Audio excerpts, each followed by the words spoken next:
السلام عليكم ورحمة الله وبركاته، أهلا بيكم في حلقة جديدة من برنامج فانتسي تيبس بالعربي. والنهاردة معادنا مع حلقة الملخص اللي بكل أسف ما كانتش موجودة الأسبوع اللي فات بسبب ظروف خارجة عن إرادتنا وامتحانات وكده. فبنشكر كل الناس اللي سألت علينا والناس اللي دعمتنا، وبنشكر كل الناس لتفهمها إن الحلقة ما نزلتش. يلا بينا نبدأ ملخص الأخبار. ليستر سيتي قدر إنه يخطف نقطة من برايتون العنيد بعد ما سجل فاردي هدف من ضربة جزاء في ماتش شهد عودة ماديسون للإيقاف وايقاف ماديسون في نفس الوقت، بس هيرجع يلعب الجوله الجايه عادي لان طرده ده هيوقفه ماتش الكاس. بس ايفرتون بيفوز بصعوبه على الصاعد كارديف سيتي في ماتش شهد تالق سيجرتسون، وعكس المتوقع غياب ريتشارلسون على التهديف ولبس معظم الناس وفي ناس كانت مكابتناه.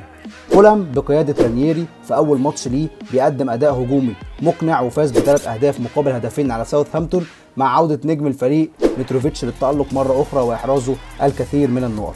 يونايتد ما قدرش انه يوقع كريستال بالاس في فخ الدقائق الاخيره اللي بيكسب فيها، واكتفى بالتعادل السلبي 0-0 مع اداء زفت لكل الفريق اللي ممكن ما تشوفوش في اي بطوله اوروبيه الموسم الجاي لو كمل بالمستوى ده لاخر الموسم. ليفربول بقى بيواصل زحفه نحو الصداره بفوز مهم جدا على واتفورد ب3 اهداف، كان اهمها هدف صلاح وارنولد اللي ظبط ناس كتير قوي الجوله دي وعلم على كل اللي باعوه. مان سيتي كالعاده بيكسب ويحافظ على الصداره بعد فوزه ب4 اهداف نظيفه ضد ويست هام صاحب الدفاعات الضعيفه جدا. كان من ابرز الاحداث هو عوده ساني للتهديف وشوال النقط بتاعه هو وستيرلينج. بس مش غريبه يعني يا باشا ان كل الاجوان دي واجوره ما يعملش اسيست حتى، الله يخرب بيتك زي ما خربت بيتك. ارسنال بيخطف 3 نقط من ملعب بورنموث الصعب بعد تالق كبير من اوباميانج واحرازه هدف الفوز. هدرسفيلد تكتسح الديابه بهدفين نظيفين من ارون موي، كان منهم جون عالمي من فاول وخيبه امل كبيره للناس اللي عندها دفاع من وولفرهامبتون. نيوكاسل بيفوز على بيرلي في ملعبه بهدفين مقابل هدف في ماتش عجيب من بينمي اللي جاب جون في نفسه وعمل اسيست لفريقه، كان ناقص انه يصد ضربه جزاء عشان يعرفنا انه في الملعب. توتنهام بيثبت انه من اقوى فرق اوروبا بعد عوده السكواد الاساسي مره ثانيه، ونقدر نقول ان الفراخ طلعت من عشه وهتبقى دمار في التوب فور. ماتش عالمي من الفراخ، عملوا ماتش جامد قدام تشيلسي وسجلوا 3 اهداف احلى من بعض في مباراه شهدت تالق سون، كين وكريستيان إريكسون. نيجي بقى الاخبار الاصابات والغيابات. اصابه جلين موري في الفخذ وماثيو ريان في الكاحل، ولكن من المحتمل انهم يكونوا جاهزين الجوله الجايه. اصابه داني انجز في الفخذ وغيابه عن مباراه فولهام وما تحددش هيرجع امتى. اصابه ليندلوف باصابه عضليه وما تحددش هيرجع امتى برضه. اصابه جوميز لاعب ليفربول في الكاحل. اصابه هوليباس في السمانه وغيابه عن مباراه ليفربول وما تحددش موعد رجوعه. غياب مندي بسبب انه عمل عمليه في ركبته الشمال ومتوقع انه يغيب من 10 ل 12 اسبوع. غياب برناردو سيلفا بسبب انه عنده كدمه ولكن من المحتمل انه يكون جاهز الجوله الجايه. اصابه جندوجان في الكاحل وما تحددش موعد رجوعه. اصابه جابرييل خيسوس باصابه عضليه مش عارف لحق يتصاب امتى، ده هم 9 دقايق اللي لعبهم. اصابه ارناتوفيتش تاني بكدمه في اخر الماتش اللي مش عارف امشيه ولا اخليه ولا اعمل معاه ايه. اصابه هازارد تاني في الكاحل وما تحددش هيرجع امتى. غياب كيران تريبير عن مباراه تشيلسي بسبب الاصابه ومن المحتمل انه يرجع الجوله الجايه. غياب لاكازيت عن مباراه بورنموث بسبب الاصابه ولكن من المحتمل انه يرجع في مباراه الدوري الاوروبي.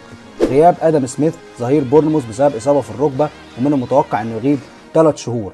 غياب جوني ظهير الولفز بسبب اصابه في الركبه من المتوقع غيابه من 5 ل6 اسابيع. غياب بول دوميت مدافع نيوكاسل عن مباراه بيرلي بسبب الاصابه ومن المحتمل انه يرجع الجوله الجايه. غياب جودمونسون عن مباراه نيوكاسل بسبب الاصابه ولكن محتمل انه يرجع برضه الجوله الجايه. اما بالنسبه للعيبه الموقوفه بسبب الانذارات والبطاقات الحمراء، جيفرسون ليرما لاعب بورنموث بسبب تراكم الانذارات، هندرسون لاعب ليفربول بسبب البطاقة الحمراء، مع احتمالية عودة كل من للجولة القادمة. تراكوفسكي مدافع بيرنلي الجولة الجاية، هاري ماجواير مدافع ليستر سيتي الجولة الجاية، وبشرى سارة لكل الناس اللي عندها ماديسون هيبقى جاهز الجولة الجاية عشان غاب عن ماتش الكاس قدام ساوثهامبتون. سانشيز وداني روز لاعبي توتنهام. فقرة تغير الأسعار، فاللعيبة اللي احتمال سعرها يزيد هم ديفيد سيلفا، بن شيلويل، رحيم ستيرلينج، كاماراسا لاعب كارديف، ومحمد صلاح.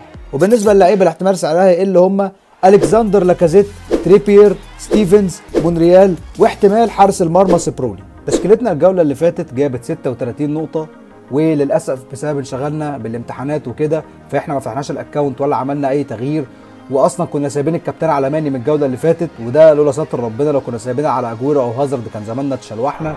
فبنتاسف لكم مره ثانيه، وادعوا لنا يا جماعه، احنا في اخر سنه في كليه هندسه وعندنا مشروع تخرج ومترم والعيشه مرار الصراحه. بالنسبه للجوله الجديده فعملت 2 فري ترانسفيرز، لابورت مكان ميندي المصاب وستيرلينج مكان ايدن هازارد اللي في فورمه مش عجباني.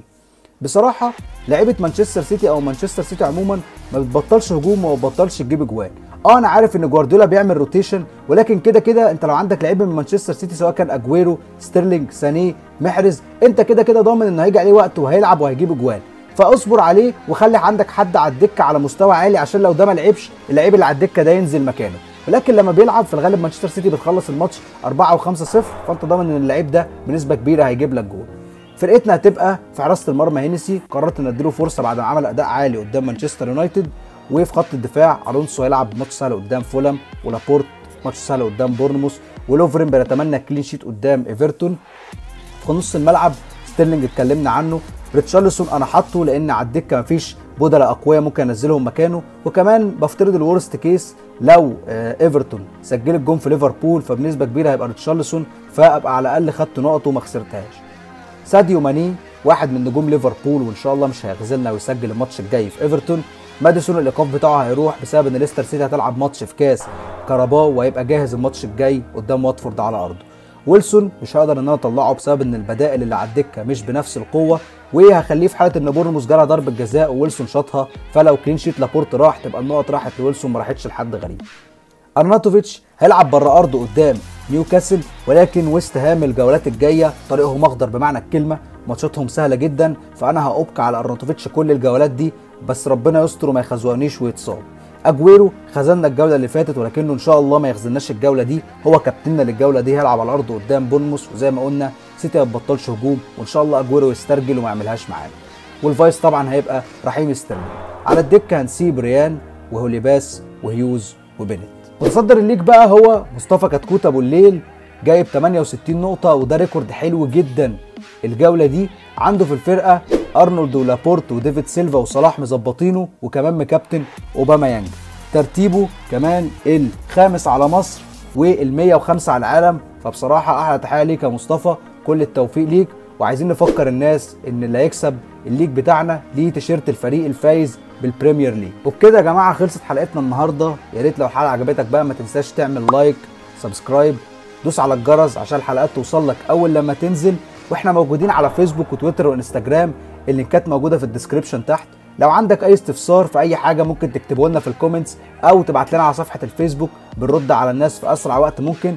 بنشكر جدا الناس اللي ساعدت علينا عشان غبنا كتير، وبنشكركم جدا على دعمكم لينا، والسلام عليكم ورحمه الله وبركاته.